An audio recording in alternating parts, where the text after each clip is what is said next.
Well, good afternoon, and welcome everybody. It's great to see you all here. I'm David Gertis. I'm the chair of the physics department, and it's my pleasure to welcome all of you, those of you here in the room, as well as our audience watching the live stream on YouTube, to the 2024-25 Taya Wu lecture presented by Professor Hirosi Ooguri from Caltech and the University of Tokyo. Now, before I go on, I have an important announcement to make. If you left your phone over in the reception, someone reading a C++ book, so you're probably a high-energy physicist, this is your phone. Okay. Okay, so the Taya Wu lecture series was endowed by Taya Wu's friends and admirers to honor his remarkable life and legacy as a scientist, teacher, and national leader. The Taya Wu lectures began in 1992 with a lecture by the Nobel laureate C.N. Yang, who was a student of Dr. Wu. Indeed, Taya Wu's most enduring legacy may be the generations of students that he influenced, both directly as their mentor and teacher, and indirectly through a series of highly influential textbooks that he wrote. Dr. Wu was born in China in 1907 and earned his PhD from the University of Michigan in 1933. His early work was on the chemical properties of a hypothetical class of elements heavier than uranium, the transuranic elements, and he predicted their chemical properties before they were subsequently discovered in the 30s and in the 40s and later. Over the course of the next 6 decades, Dr. Wu carried out his research in Canada, the US, and Taiwan. In Canada, he led the Theoretical Physics Division of the National Research Council, Canada's equivalent of the NSF, and returned to Taiwan in the early 1960s, where he served as president of the Academica Sinica from 1983 to 1994. He continued lecturing and teaching into his 90s, and his legacy as a teacher endures today through educational events like this. In addition to honoring the legacy of Taya Wu, this lecture also celebrates the accomplishments and career of our speaker. In the 32 years since its inception, this lecture series has provided a stage for luminaries from all fields of physics to present their work and inspire our audience of faculty, students, and members of the public. To introduce today's speaker, Professor Ooguri, please welcome my colleague, U of M physics faculty member Finn Larson, to the stage.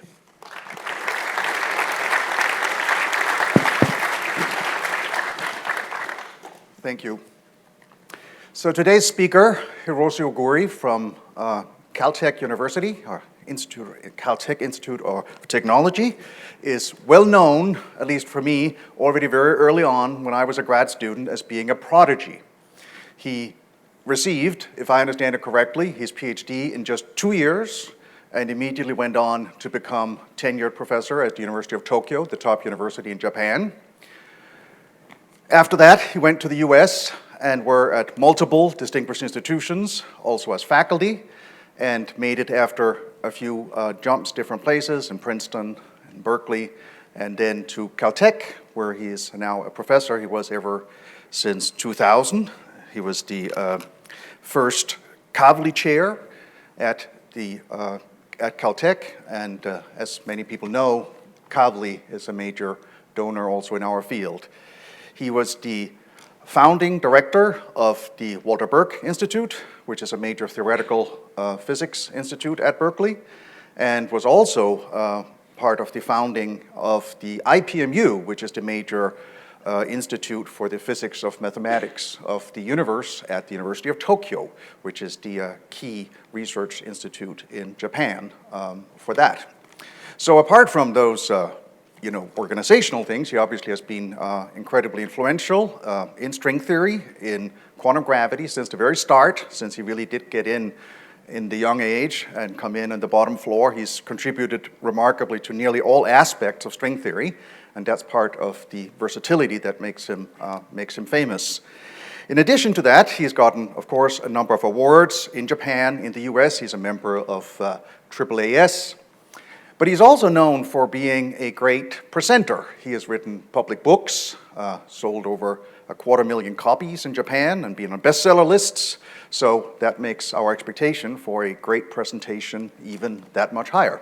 So we welcome Professor Ooguri, and he will give this year's Taiyu lecture.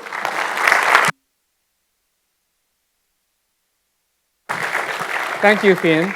Thank you very much for your overly generous introduction and also putting me in some kind of tension in sort of delivering what he advertised, and I'll try my best to do that. First, I need to move my pointer to the appropriate location. Can you see my pointer?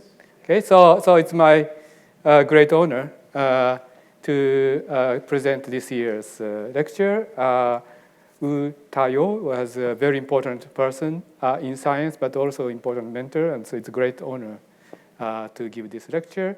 So today, I'd like to tell you about quantum gravity. Now, this is a work in progress, and I'll tell you what's known and what's not known and what I would like to know about. So I'd be happy to share this with you. So first, definition. So when I talk about quantum gravity, so there are two pillars of modern science, general relativity and quantum mechanics. And so this is sort of a unified framework to describe both theories in the same mathematically consistent framework. And as I said, this is a work in progress. The quest toward quantum gravity has had a really long history. General relativity was formulated in 1915, already 109 years ago. And then this year celebrates the beginning of modern quantum mechanics. And it was formulated between 1994 when de Broglie formulated wave mechanics to the matrix quantum mechanics of Heisenberg and Schrödinger's wave function, wave equation. Now, so there was big important development was in 28 to 29, where people like Dirac, Heisenberg, and Pauli formulated unification of special relativity and quantum mechanics. So special relativity was formulated much earlier, 1905. And so the requirement to unify special relativity and quantum mechanics in a single framework led to the idea of quantum field theory, and in particular, quantum electrodynamics in this case, which is quantized version of electrodynamics. And it turns out that this theory has some difficulty when people try to calculate various important quantum mechanical effects. It leads to some nonsense result with infinity all around. And the way to deal with it, figuring out that took 20 years and eventually led to the discovery of the scheme of renormalization.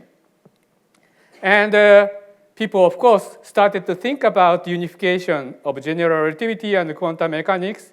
And as I will show you in the next slide, it leads to the discovery of Faddeev-Popov ghost.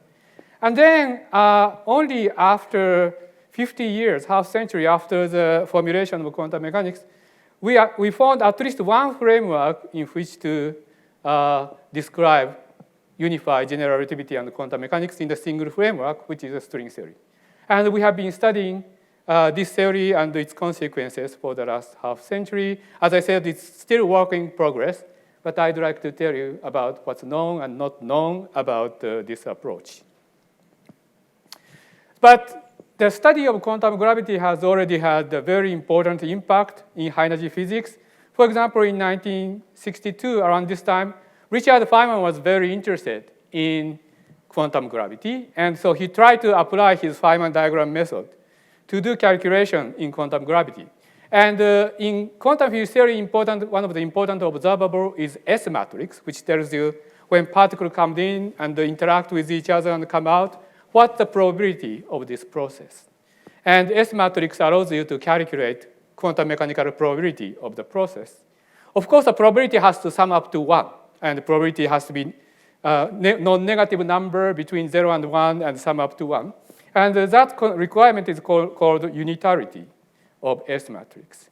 And he discovered that in order to do that, he needed to introduce some unphysical degrees of freedom, which he thought it was a very funny thing, but he thought he needed to do that. This is actually a very famous photograph of Richard Feynman and Paul Dirac. It was taken in Warsaw in 1962 when the conference where Richard Feynman presented this result. It's very interesting. In the proceeding here, we can read about his presentation and interesting discussion afterward. This discovery of Feynman, which was introduced because of his needs to understand quantum gravity, led to a very important development. 5 years after that, DeWitt and independently Faddeev and Popov formulated this unphysical degrees of freedom as what is now called the Faddeev-Popov ghost, which played an important role in 5 years later by Gerhard Hooft and Tini Bertman, who was a faculty member at the University of Michigan, where they used this formulation to quantize successfully the Amir theory, for which they received the Nobel Prize. And then a year after, David Politzer and David Gross and Frank Wilczek used this Amir theory to discover the asymptotic freedom of QCD, which basically shows that QCD is a correct theory of strong interaction. And for that, they received Nobel Prize. So the study of quantum gravity inspired lots of very important development in high-energy physics too. But we are not done yet. We are, I don't know, depending on how you measure things, we may be yet still halfway through the progress toward unifying general relativity and quantum mechanics. So I want to tell you first why this has been so difficult. I feel like I'm like an undergraduate student coming to professor's office explaining why I couldn't do the homework yet.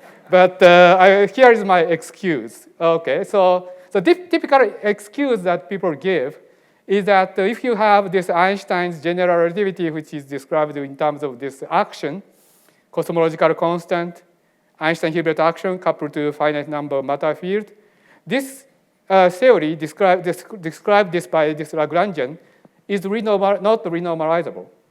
And therefore, we cannot use it to compute quantum gravity effect reliably. Now, but this is a true statement. But this is not the whole story. That's where I would like to start my lecture today.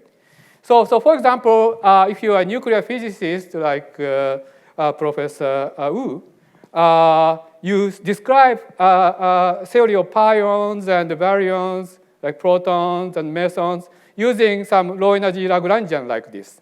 And this Lagrangian is also not renormalizable. But you can still use this to calculate quantum effect reliably. So for example, as far as you are interested in studying phenomena whose energy scale is much smaller than this parameter f, which in this case is 185 mega electron volt, you can actually reliably calculate this effect. So what you do is that you are interested in calculating certain observable, be it S matrix or spectrum. Then you try to expand this observable in terms of the energy over f or momentum over f and expand in power series. And you can actually see that each term in the expansion can be calculated systematically. There are infinities that you need to renormalize, but you can do that with finite number of counterterms. So renormalizable, non-renormalizable theories are okay, as far as you are interested in calculating low-energy quantities.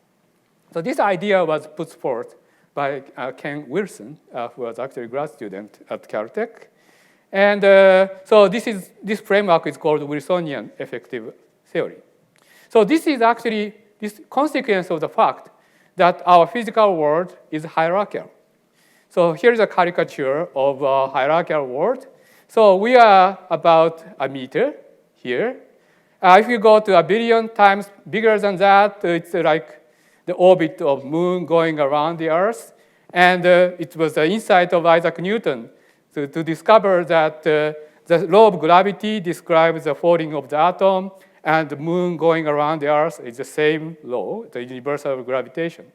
If you go a billion times more, you get to the size of galaxies, and I had a very interesting conversation with cosmologists this morning. Oh, by the way, one of the pleasure of coming to this lecture has been to meet with distinguished faculty in physics at Michigan, and I had Lots of fun talking to them for the last couple of days, and thank you very much for everything.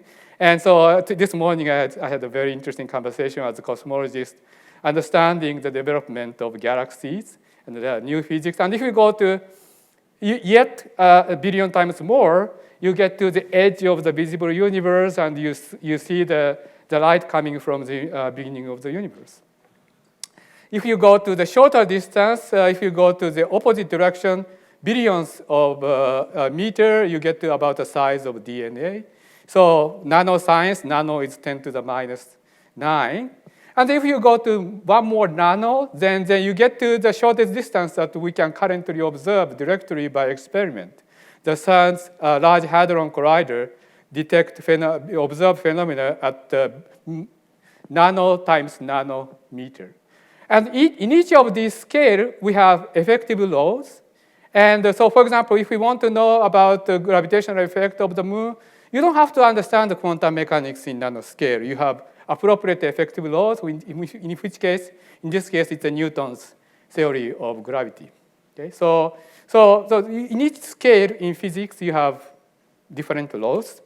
And one of the things I also want to mention is that so going toward larger direction is often called in physics emergent, while going toward the shorter distance direction is called reducing it.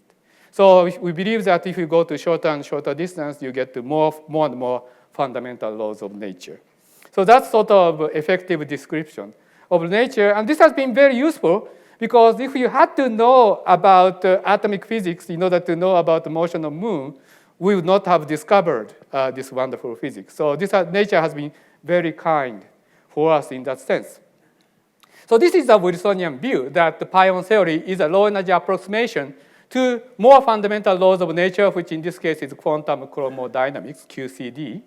And pion theory, which is described by this Lagrangian that I presented here, can in principle be derived by performing the quantum mechanical functional integral of QCD by freezing low energy degrees of freedom. And this idea is called low energy effective theory. So low energy effective theories are typically not renormalizable, so you have divergences.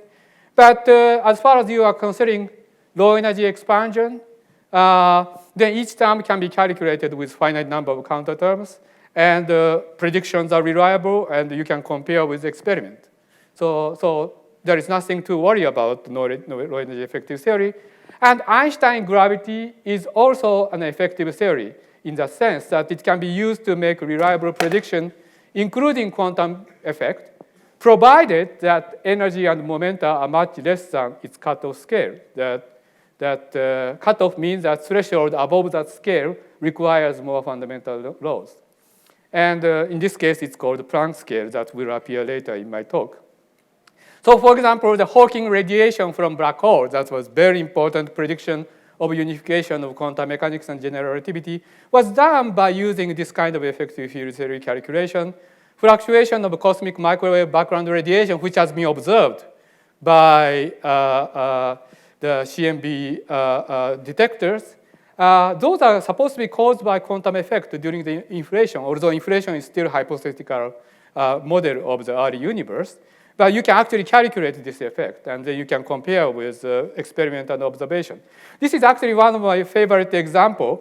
This is a quantum correction to the Newton's potential. So Newton's potential has 1 over R laws, and proportional to the product of mass and Newton constant.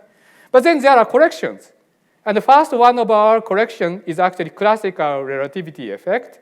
And for example, you can use that to incorporate motion of the mercuries and things like that. But then there are quantum effect.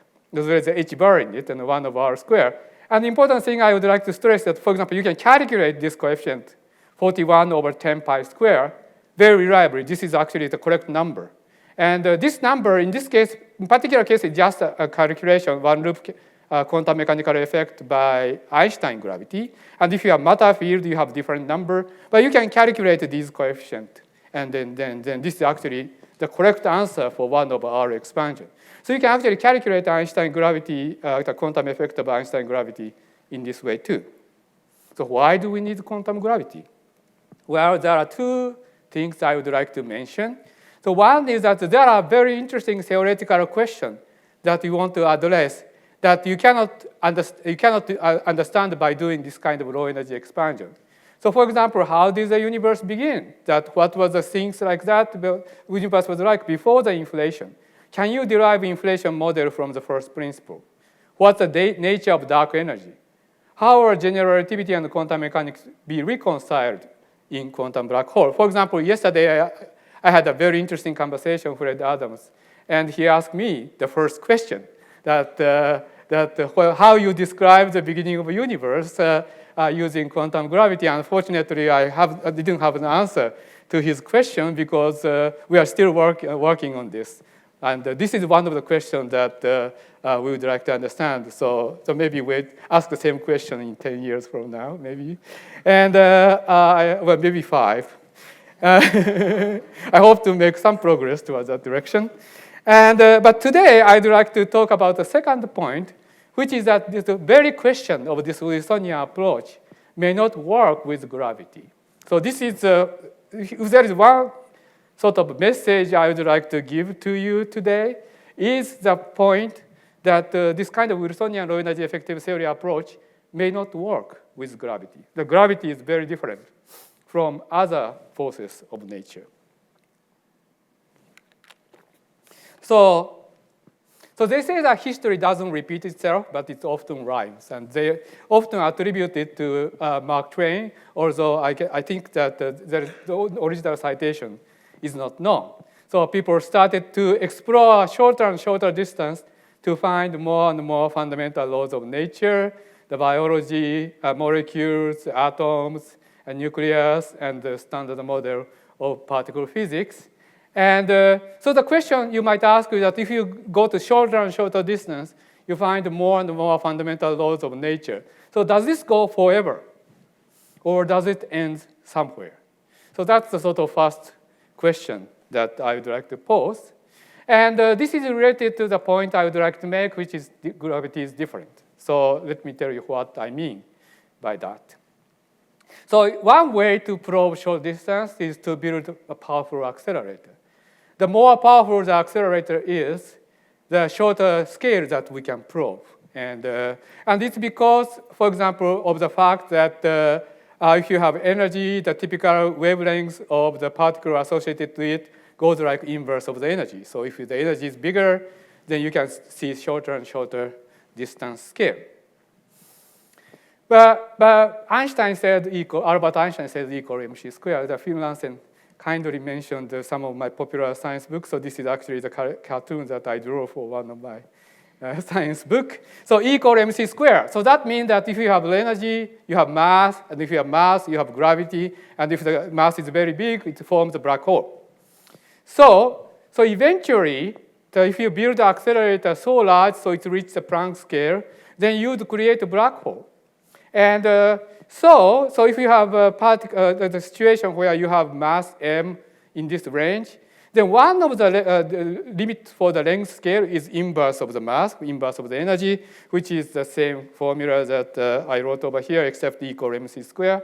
But on the other hand, if you have a black hole, there is an event horizon, inside of which is not observable in any physical means. And interestingly, that diameter of the event horizon grows now with energy. And in four-dimensional space-time, it's linear in the mass. So Compton wavelength goes inverse of the mass, and the Schwarzschild diameter grows with mass. So if you optimize it, there is actually a shortest distance you can probe with this method. Namely that if you raise energy for a while, this is much smaller than Compton wavelength, so you can build bigger and bigger accelerator and probe shorter and shorter distance. But eventually, it reaches the Planck scale, and then this Schwarzschild radius becomes competitive. So there is a lower bound for this. And we cannot probe phenomena shorter than this lower bound, which is called Planck length. Okay, so this is where the Planck length comes in. Oops, something happened.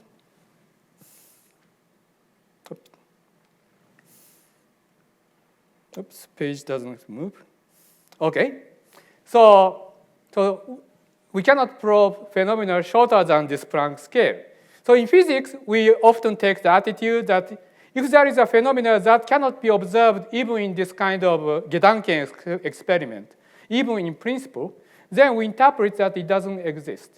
So namely that, so that means that, actually the notion of distance shorter than Planck scale should disappear. So that means that for the last 400 years, we have been sort of marching towards shorter and shorter distance to find more and more fundamental laws of nature. But this march toward more fundamental laws of nature would terminate at the Planck scale. So this is why sort of gravity is very special and is different from other forces. So I'm repeating myself. Historically, the exploration of high energy, namely short distance, has revealed more and more fundamental feature of the nature. But we expect, because of this and many other arguments, that this hierarchy of scale will terminate once we complete quantum theory of gravity. And one way to think about it is that gravity turns high energy to long distance rather than short distance. High energy physics cannot be short distance physics anymore. And another way to say it is the separation of scale that separate different length scale, and you have effective theory for each scale, end. So this leads to this idea called the swampland that was formulated by Qumran Buffer in 2005, that with gravity, arbitrary low energy theory is not guaranteed to have consistent ultraviolet completion. That in the standard Wilsonian approach, in principle, you can write down any low energy effective theory consistent with symmetry and the particle content of low energy, and you expect that to have consistent ultraviolet completion, which is that you can embed the theory in consistent mathematical framework. Qumran Buffer pointed out the possibility that that's not the case with gravity. So in fact, for the last 20 years after he suggested this proposal, we have found that there are constraints on low energy effective theory that cannot be captured by the standard Wilsonian paradigm. So the question is, can we identify and derive them from the first principle? So I would like to today present a proof of concept that indeed this low energy effective theory, the Wilsonian paradigm, breaks down with gravity. They do not have immediate observable consequences. These are proof in principle in this mathematical construction, but I hope that I will be able to show you and that those conditions exist, and so therefore can exist in a more sort of realistic situation. Okay, so that's what I would like to do today. So I'm from Japan, and in the tradition of Japanese storytelling, when the talk goes to the main subject, one is supposed to take off the jacket.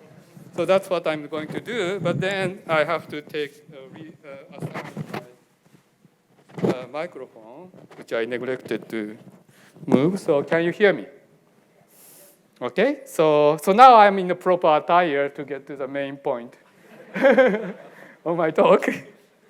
Okay, so I would like to actually derive those constraints in low energy theory in the more sort of mathematical or hypothetical framework which we can control, which is gravitational theory in negative cosmological constant. Our universe has positive vacuum energy, so it's not what we are in it. But as a mathematical construction, we can ask, well, what is the low energy effective theory of gravitational theory in this negative cosmological constant space where lambda is negative here?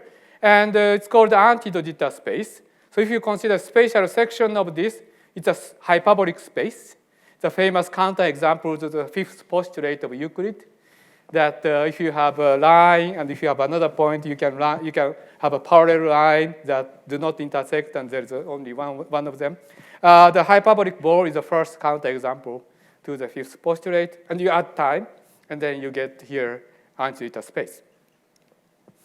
Okay, and then, so this is actually a very ideal situation where we can discuss the sort of proof of concept, because there is a work by Juan Maldacena, in which he showed that any quantum gravity theory, be it, well, it was originally discovered in string theory, but we believe now that it's applied to any possible quantum theory gravity in d plus one-dimensional anti-zeta space, which is described by this kind of solid cylinder, is equivalent to scale invariant quantum field theory, particular type of quantum field theory, which has particular symmetry called scale invariance, often called CFT, conformal field theory, in one less dimension.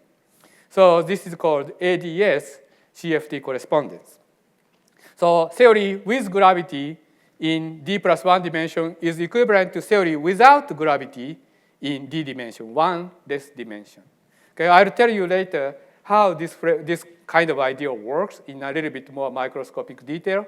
But let me just first present this as sort of a first principle of quantum gravity in this setup, that anything about quantum gravity in this negative cosmological constant space can be described in conformal field theory. So you can try to prove a statement about gravity in this context by using technique of conformal field theory, which is more well-defined and mathematically rigorously carried out.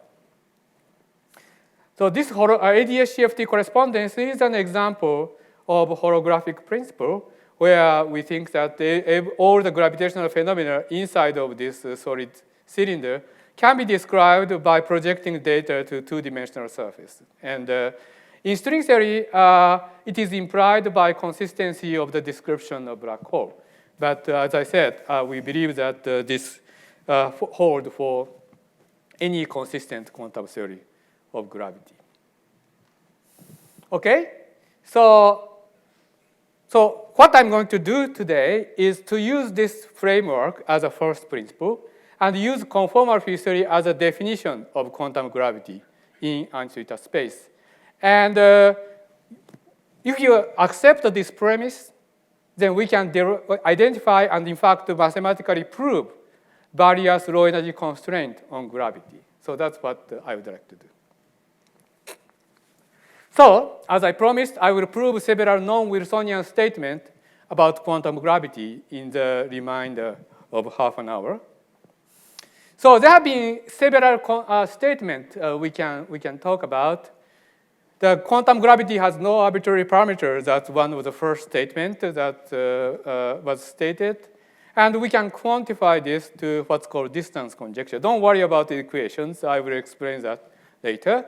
And then there is also expectation that quantum theory or consistent quantum theory of gravity has no symmetry. Okay, so this is very peculiar, that the symmetry has been very important principle in understanding physics. But it has been speculated in 1957 that consistent quantum theory of gravity should not have symmetry. So I will explain why it is. And then there is a quantified version of that, which is called weak gravity conjecture. And I will discuss that later. But first, no arbitrary parameter. And its relation to the distance conjecture. So in fact, the absence of parameter is probably the earliest Swampland condition, which was stated in the autobiographical note of Albert Einstein, which was first published in 1949, which is why I mentioned this time. And this is actually a very interesting reading. And there is actually a chapter in which he actually introduced the notion of natural units in a very nice way, that there are some fundamental constants of nature, Planck constant, Newton constant, and speed of light. And if you combine those, you can measure any physical object, observables, in terms of dimensionless constant. So he explains that then the only dimensionless constant occur in basic equation of physics, that you can have a variety of different potential equations that can describe physics, and it can have parameters. And but he didn't like that parameter. So he goes on to say that concerning such, I would like to state a theorem which at present cannot be based upon anything more than upon a faith in the simplicity, namely the intelligibility of nature, that there are no arbitrary constants of this kind, that all the constants should be derivable in principle. So that's he expressed such expectation in his autobiographical note. Now, we can prove this, actually, in the context of ADS-CFT, so that's what I would like to do. So Qumran Buffer and I, a year after Buffer formulated Swampland Conjecture, formulated Einstein's statement a little bit in modern language, which says that every parameter in quantum gravity is an expectation value of some dynamical field. For each parameter, what's seemingly parameters, there must be some dynamical field in the gravitational theory, and that should be one should be able to vary it by changing its expectation value. Constant of nature is not really constant. Every constant we should be able to vary because it's the expectation value of dynamical field. So that's what Qumran Buffer and I claimed based on many examples we know in string theory. Okay, so actually we can prove this if you assume ADS-CFT. So let me outline how the proof goes. Okay, so supposing that there is a gravitational theory with continuous parameter lambda. So that means that there is a Lagrangian for gravitational theory, which contains Einstein's equation, Einstein's Hilbert terms, cosmological constant, etc. But it also has parameter in it. The Lagrangian depends on some parameter. Okay, so that's reasonable to understand. But then there must be a corresponding parameter in conformal field theory. The conformal field theory may have Lagrangian to describe this one, and that Lagrangian should contain this same kind of parameter, corresponding parameter. Now, if you have a parameter in conformal field theory, you can deform it, and deformation of that is generated by particular types of term in the conformal field theory Lagrangian called exactly marginal terms. Okay, so but there is actually a dictionary between conformal field theory and gravity in Einstein space, and if you follow the dictionary, then you find that for every operator, there is a corresponding dynamical field in the gravitational theory. In particular, if you have exactly marginal operator, there is a corresponding massless scalar field such that their parameter is equal to the expectation value of this dynamical field.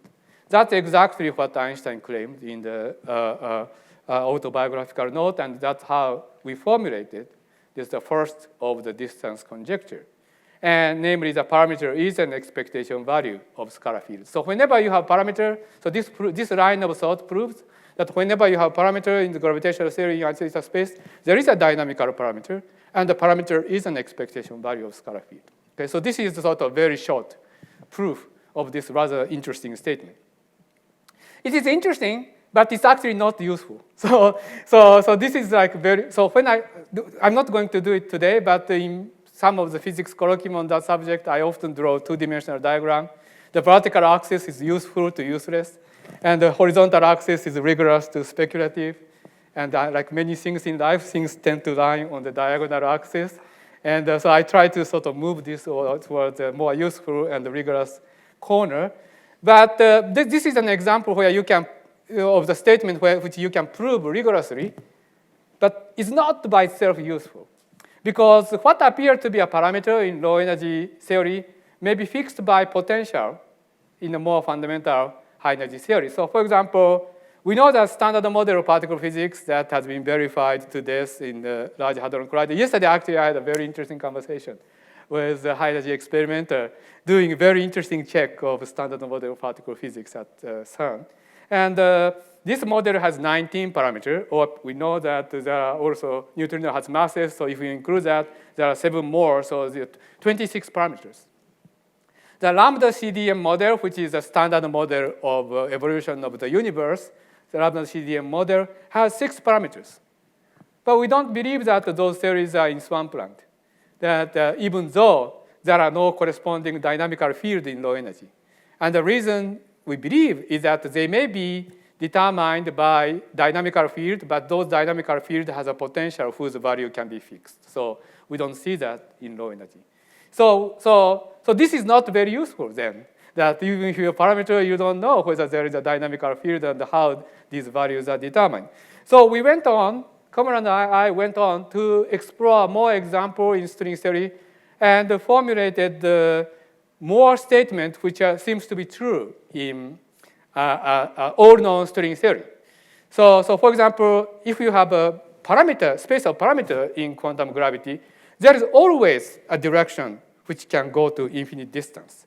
So for example, if you consider string theory in 10 dimension or M theory in 11 dimension.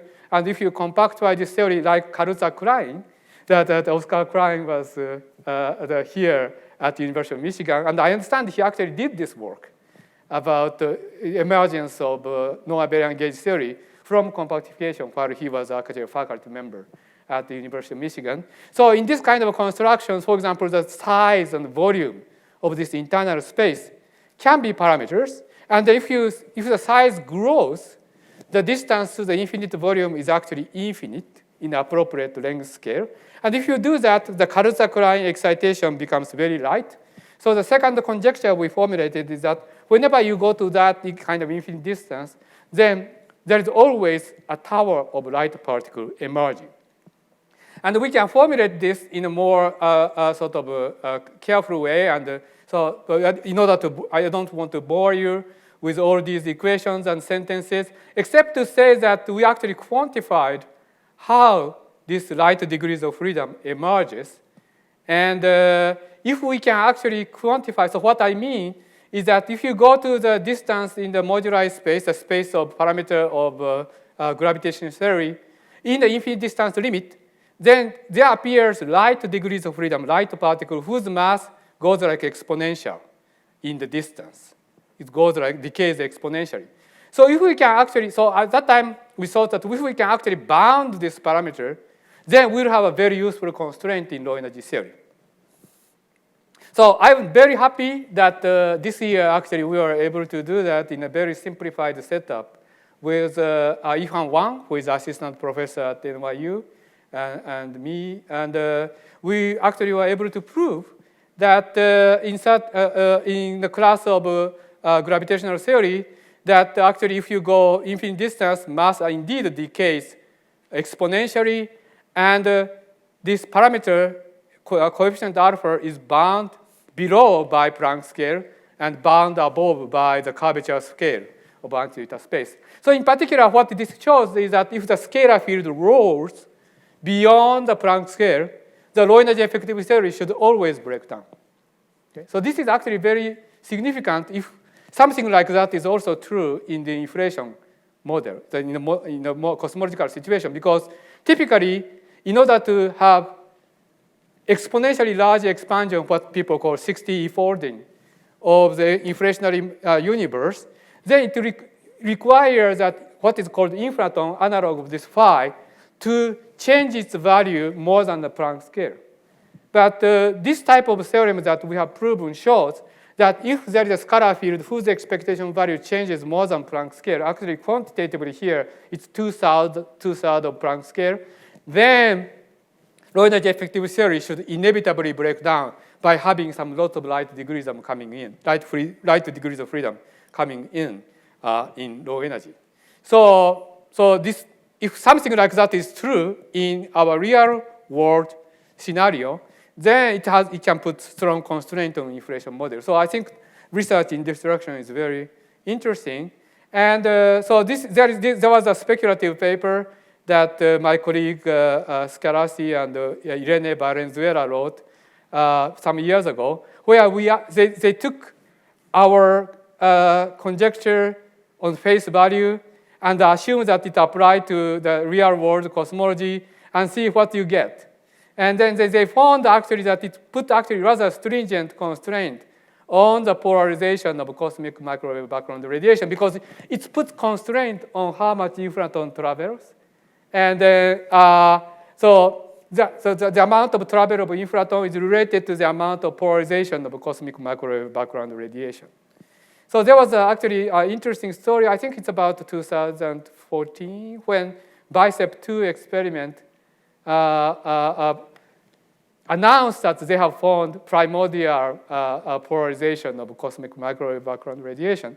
At that time, actually, I was a deputy dean of physical science at Caltech. And so we got to know the result like a month before. So I remember I was working in the dean's office. And then because Caltech was one of the main players of this BICEP experiment.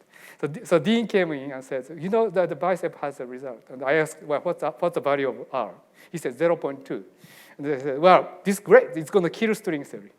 And The reason, there's a reason for this, for my pronouncement, because you can see that my distance conjecture would give you upper bound. So vertical axis here is the amount of this infraton field should travel. And the horizontal axis is the amount of what's called tensor polarization of CMB. And there is a lower bound for this amount of travel of infraton, because in order to have large R ratio, that's a tensor scalar ratio, infraton has to travel very much. But our distance conjecture says that this infraton cannot travel very much. So there is a tension that there is an upper bound in blue and lower bound in orange, and they meet at 0.2.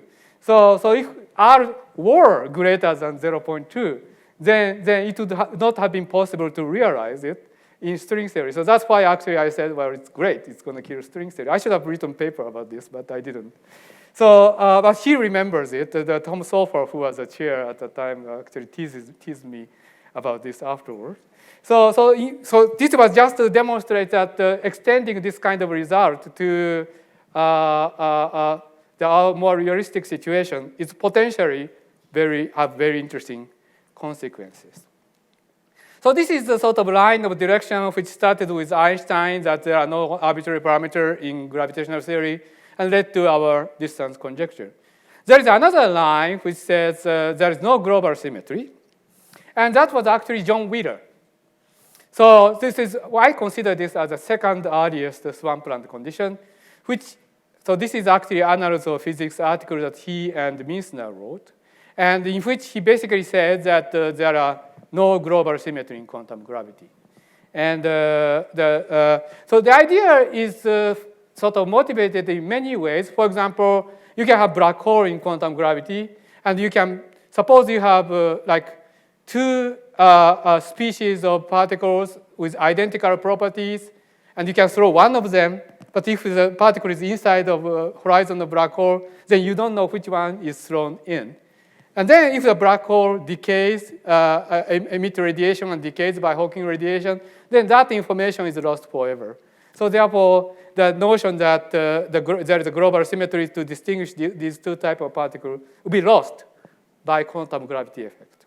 So that's sort of the idea. And but this actually, again, can be proven. And in fact, Daniel Harrow and I proved this 6 years ago or so, using ADS-CFT correspondence again. And this actually idea makes use of Noether's theorem, generalization of Noether's theorem. So Noether's theorem is a very important theorem in physics. About half of the audience are physicists, so I believe you know Noether's theorem, that whenever you have a global symmetry, there is a conserved charge. And that's a Noether's theorem. And this is true.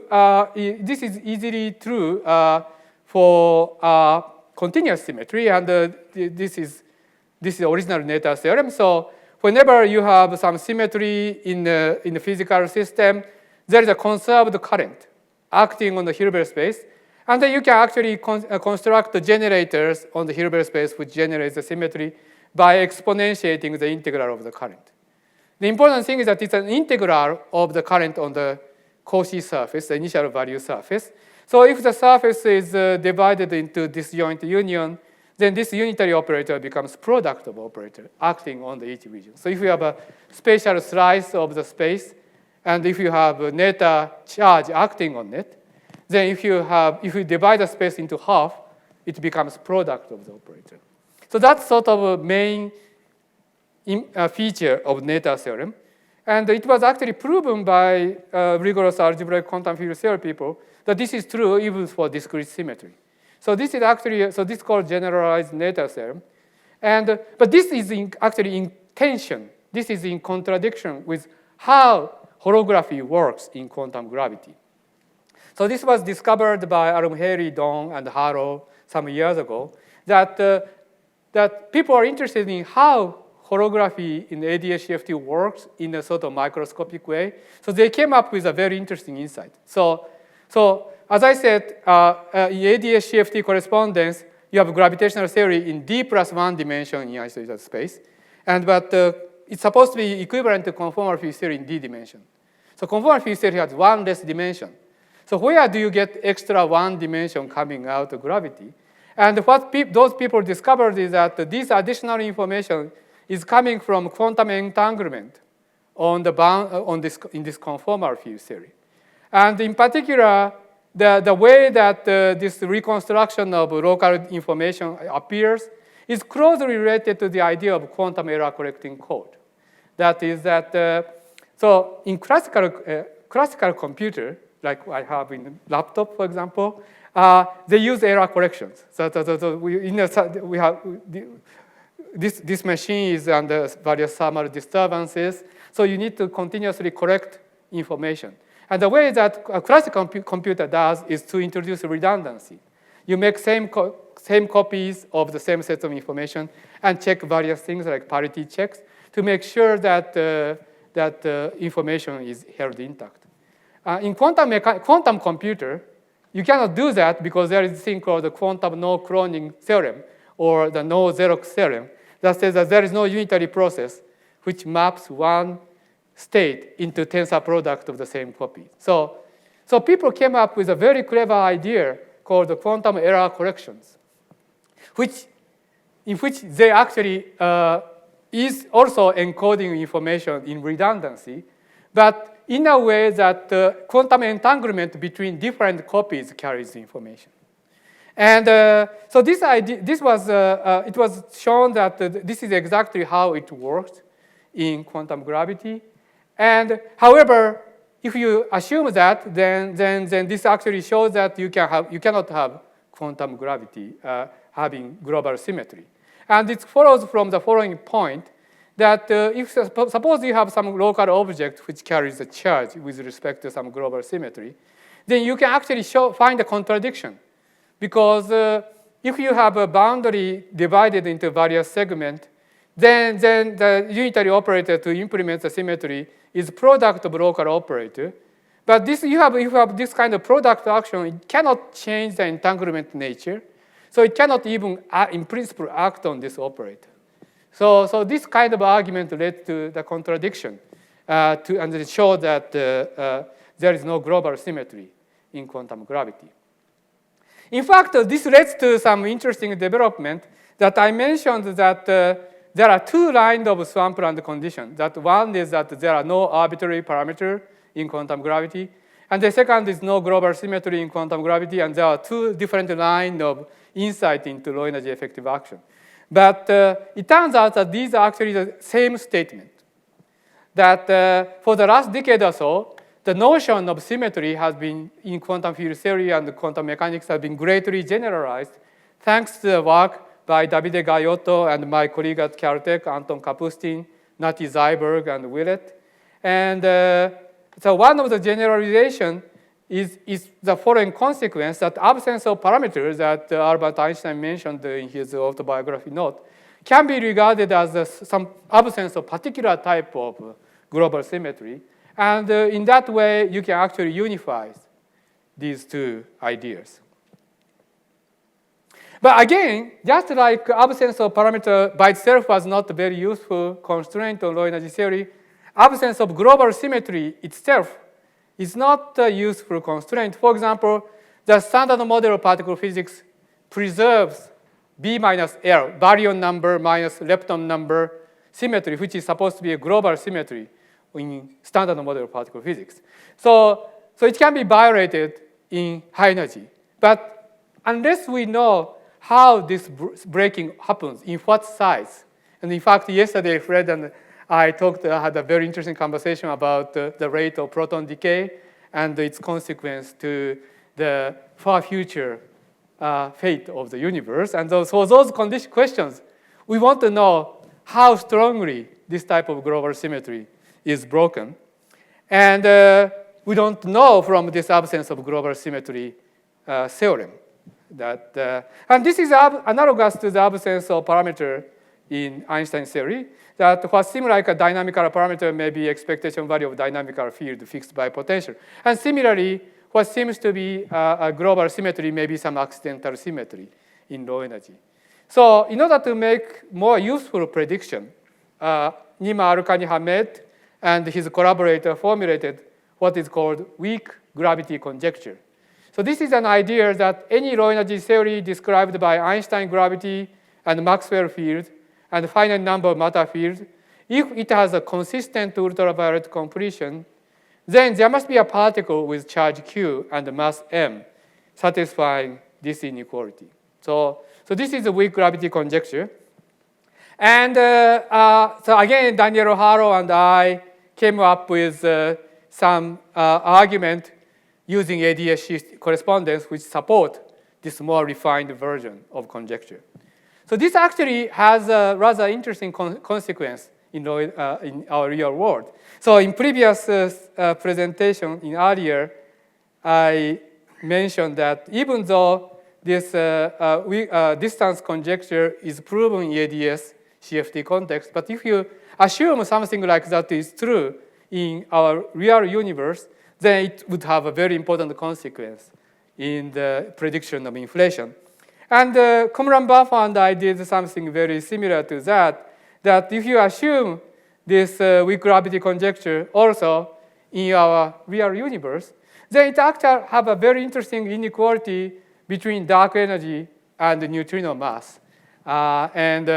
So you might know that actually the amount of dark energy in your universe is very close to the non-upper bound of the mass of neutrinos. So the dark energy density has a dimension of mass to the fourth. So if you raise the neutrino, we don't know the absolute value of the neutrino mass. We know the difference of the neutrino mass. But if you assume that the difference of neutrino mass is of the order of neutrino mass itself, and then consider fourth power of that, that actually is roughly the same as the amount of dark energy of the universe. Why is that? Well, so it's not known, but it's an interesting coincidence. And Kumran Baffa and I pointed out that, in fact, if you assume weak gravity conjecture, then from that you can actually deduce the kind of inequality. Actually, one of the cosmologists I met today working on DAISY experiment told me that he now have a more stringent constraint on the upper bound of neutrino mass. So maybe I should check with the DAISY result to see whether this conjecture still holds. But when I last checked it, it was sort of on the verge of almost being included and excluded, depending on whether neutrinos are Majorana or Dirac.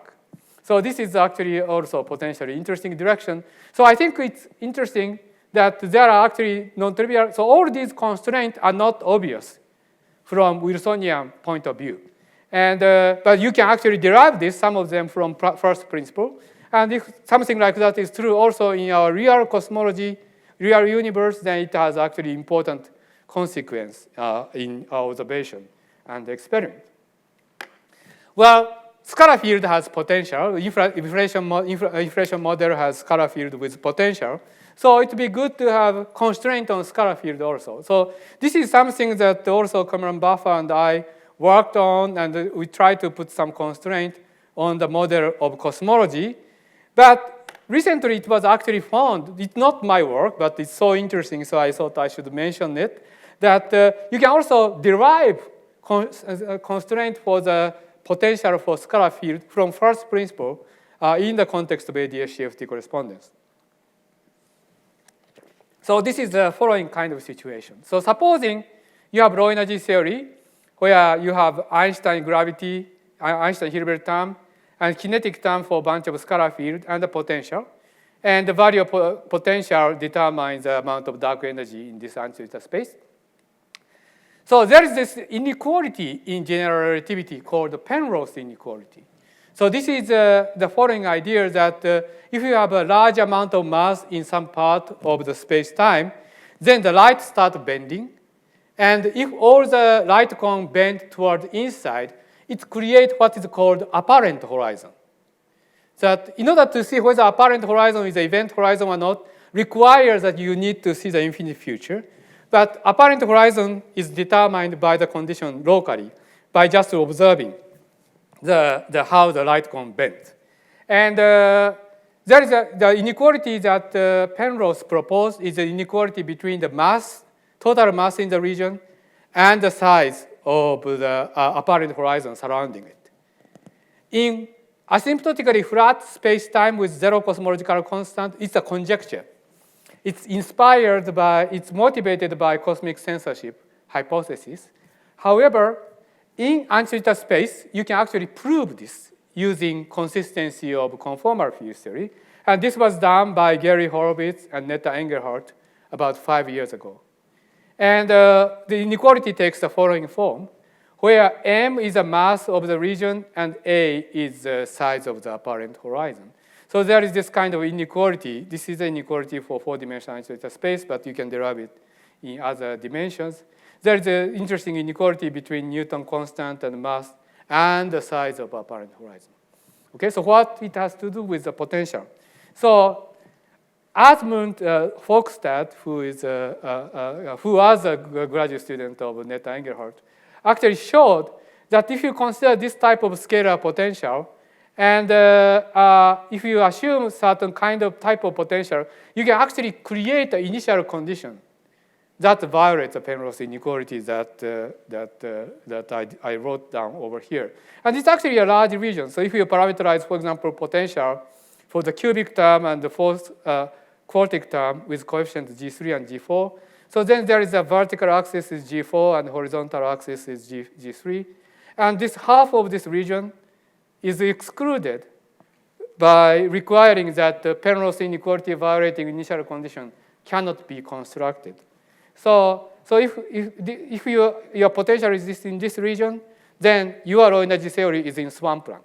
So it cannot be derived from consistent quantum theory of gravity. So you can actually derive this kind of interesting constraint too.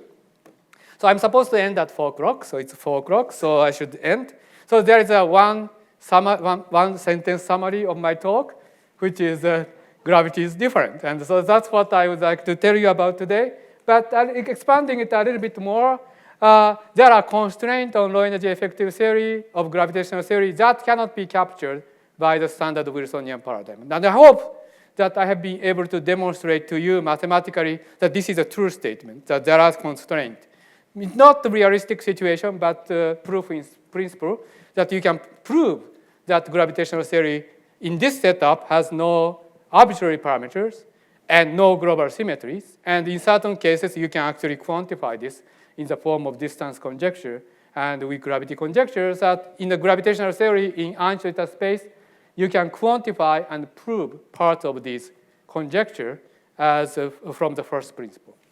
So of course, I would like to extend this result and generalize them to space-time with asymptotically flat or even accelerating universe. And so that's sort of what I'm working on right now, but this has been the report on the progress. Thank you very much for your attention.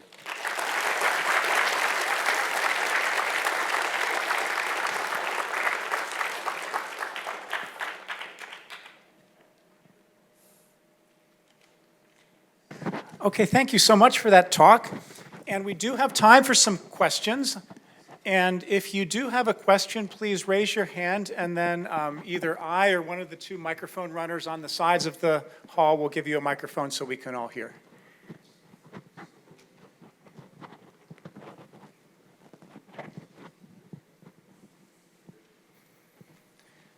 Question over here.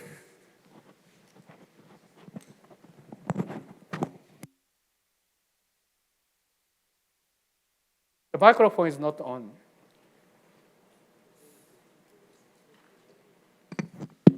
No? Okay. So just to see that I understand your proof. So you showed in ADS, if you have an arbitrary parameter in your Lagrangian, you can rewrite it as a CFT on the boundary, and there this parameter is the expectation value of some field. Right. So I guess the same holds for the cosmological constant. This is a parameter in my Lagrangian, and it would be an expectation value of some dynamical field. Well, if on there the is a CFT. holographic dual, yes. Okay. So in our expanding universe, there can be a parameter, and in fact, lambda CDM model has 6 parameters. But we don't know whether there is a corresponding dynamical field because there is no alternative formulation yet which we can use to derive that statement. But you still have this constant. You just know it's zero. It's negative, but you could write it as a CFT with a new field, and the expectation value would be negative or not. Do I understand correctly? No, I'm not sure I understand your question yet. So, for example, this setup of ADS CFT correspondence applies only for space-time with asymptotically negative cosmological constant. So, it doesn't apply to the expanding universe. Well, then the rest of my question, okay. So then just very generally, since this only holds for a negative curvature, like what is even the approach to generalize this? Are there like physically intuitive reasons why it should generalize or not? There are two possible things one can think of. One is that to consider family of theories for which ADS scale or the inverse of cosmological constant goes to zero. There is a family. There is indeed a family of gravitational theory in Einstein space with family of corresponding conformal field theory, where the ADS radius goes to can become arbitrary light. So therefore, you can actually approximate this statement, the approximate statement in flat space, asymptotic flat space, arbitrarily well by considering this family of gravitational theory in Einstein space. Now, positive cosmological constant, I do not know. But in fact, Qumran Baffa and I have conjectured that those theories do not exist, that what seems like a positive cosmological constant or positive dark energy should be all expectation value of some field. So that's sort of more a difficult situation. And another direction that is more ambitious, and so this is potentially implementable with the current technology. That is to consider this family of theories. And another possibility, which is more ambitious and I hope is achievable, is to formulate this type of holographic principle to asymptotically flat space or even Logita space. And there have been some proposals about that. Andy Strominger and collaborators has been pursuing what is called the celestial holography, which is that instead of a conformal field theory at asymptotic infinity, in the spatial infinity, like in Einstein space, in flat space there are future light cone and past light cone, future infinity and past infinity, and then there can be conformal field theory located at these future light-like infinities. And so those are called the celestial holography, because these future light-like infinities makes celestial sphere, on which the Poincare symmetry acts like conformal symmetry at infinity. So there have been some proposals like that, and if these can be formulated rigorously, then that can be a basis to actually extend this more in a more robust fashion to these space-time. So that's sort of one of the directions that I'm interested in.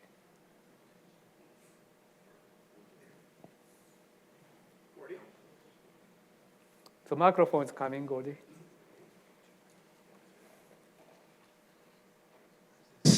Okay. We know that the Higgs boson now is,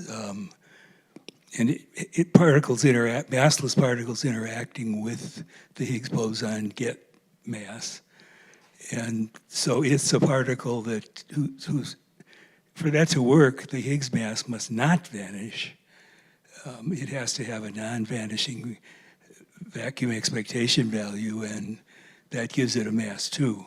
So how do you imagine that'll fit in to this picture with a little more work? So Higgs, of course, has a potential, right? So mass of standard model of particle physics is a parameter, but it's parameterized by the potential of the Higgs scalar field.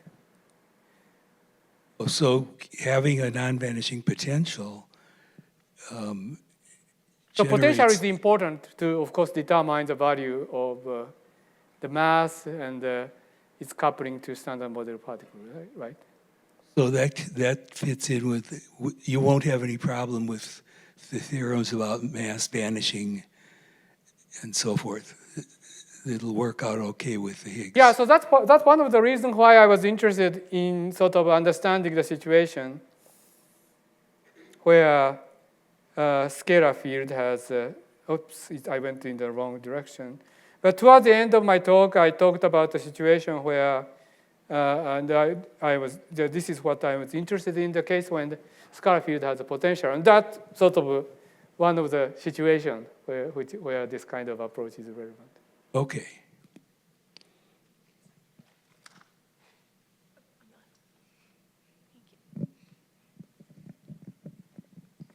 Oh, Fred is raising a hand. So I noticed when you wrote all your constraints, you put it in arbitrary numbers of dimensions. I think that's what your lowercase d was. I think it might be fun for the audience if you would to comment on what are the current constraints on the number of dimensions of the fundamental theory. You know, it started out being 26 in heteronic strings, and then 10, and then 11. So how would you answer that for the general audience? Well, like I said, the string theory construction will give you sort of proof of concept of unification of general relativity and quantum mechanics, that there is this set of theories for which the unification is achieved. And we don't know of any other credible approach for now, which has the following three important features, that it's consistent with the principle of quantum mechanics.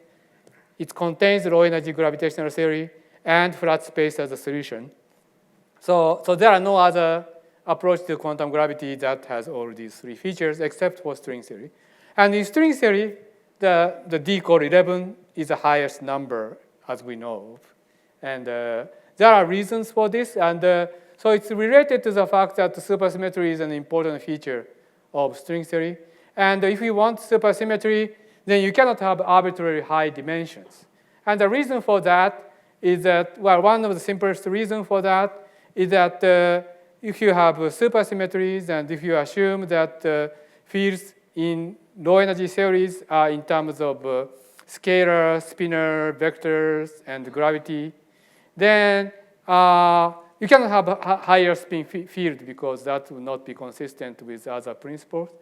Then the component of spinor grows exponentially. You know that the component of Dirac spinor goes to 2 to the d over 2. So it's the dimensions for fermions grows exponentially in dimensions. The number of components of fermion grows exponentially in dimensions, whereas the number of components of bosons grows at least polynomially because the vector component grows like linear.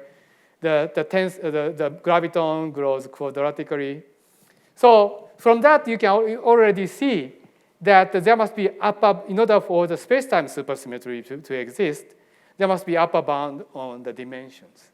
And so that I think is one of the reasons so far why we have seen the upper bound on the dimension of the consistent theories. And I do not know whether that's absolute upper bound, but it's a significant upper bound that's well motivated. That is well motivated.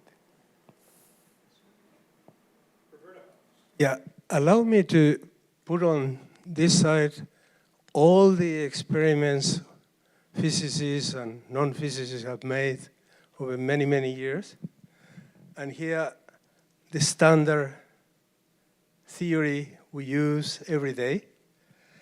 Other than the fact that having so many parameters is very unsatisfying. So many parameters, you mean in the standard model you have 20? Standard model and all that. Yeah, 28, Is there 26. today an experimental thing we cannot explain with a standard theory? Sure. There are things, like, for example, nature of dark matter. So we do know that there are dark matters in the universe. We don't know what they are. We know it exists. They are not in the 19 particle in the standard model of particle physics. So that's one example. We know that the dark energy universe has dark energy, and it can be easily explained by cosmological constant, but it doesn't explain why it's so small. And it may well be dynamical, then it's how the scale is determined. For example, this is one of the possibilities that I'm presenting where there must be a positive cosmological constant if you assume neutrino has masses. And so there are some directions like that. So there are actually, indeed, I agree with you that the standard model of particle physics with this parameter can explain everything that is happening in Large Hadron Collider. And I heard a very impressive thing about that yesterday from one of your experimental colleagues. But for example, we don't know even within a relatively sort of down to earth object, like for example, neutrino is known to have mass, but strictly speaking, it's not part of standard model. For example, we don't know whether neutrino is Majorana or Dirac, and depending on that, you have different number of parameters and different mechanisms to give rise to mass. So I think there are unknown, and we do know that there are unknowns beyond the standard model of particle physics that we would like to explain.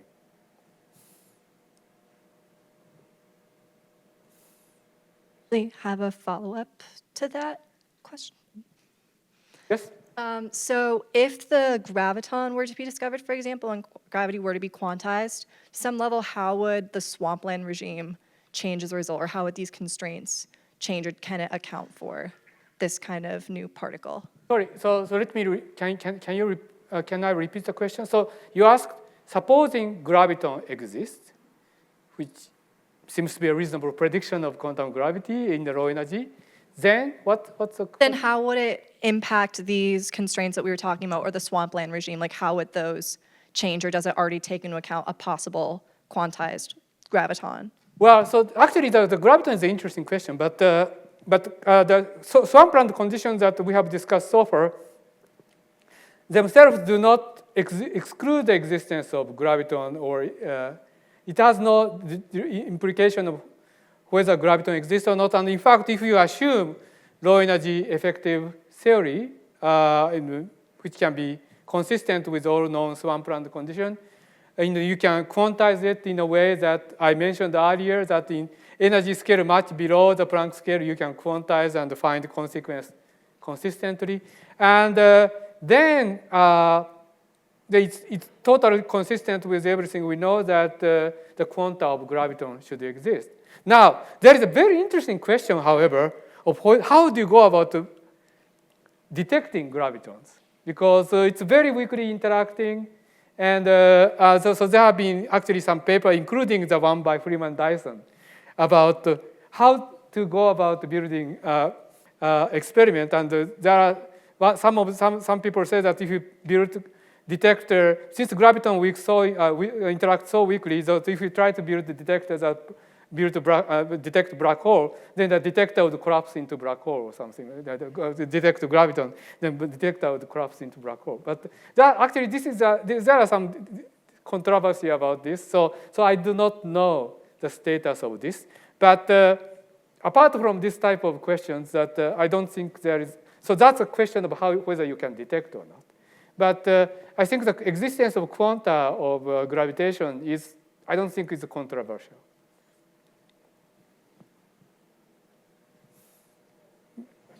Yeah, you are raising hand, I remember. Please hold the microphone. You have my voice? Okay. So in general relativity, singularities are extremely localized. I was wondering if a quantum gravity theory can in any way smoothen these singularities, or if it is, how? Yeah, so in certain situations, we know example where quantum gravity effect or string theory effect resolve some of the singularities. And there are a very simple kind of singularity. For example, there can be singularity where the curvature diverges in some point. And then there is a situation where if you embed this construction in string theory, then you can have a space-time where the curvature is infinite at some point, but still you can actually formulate string theory consistently. So you can actually resolve some of these singularity. Now, it's not true that singularity is always localized. For example, we expect that at the beginning of the universe, there is an initial singularity in the universe, and it's supposed to be, universe is spatially homogeneous and isotropic, so it's supposed to, the singularity is supposed to be extended in everywhere. Of course, it's codimension 1 because it's the beginning of the universe, but so it's not localized. So there are examples of singularity which are not localized.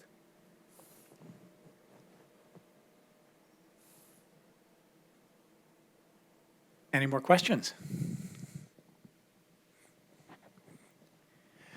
Okay, then let's thank Professor Ooguri again.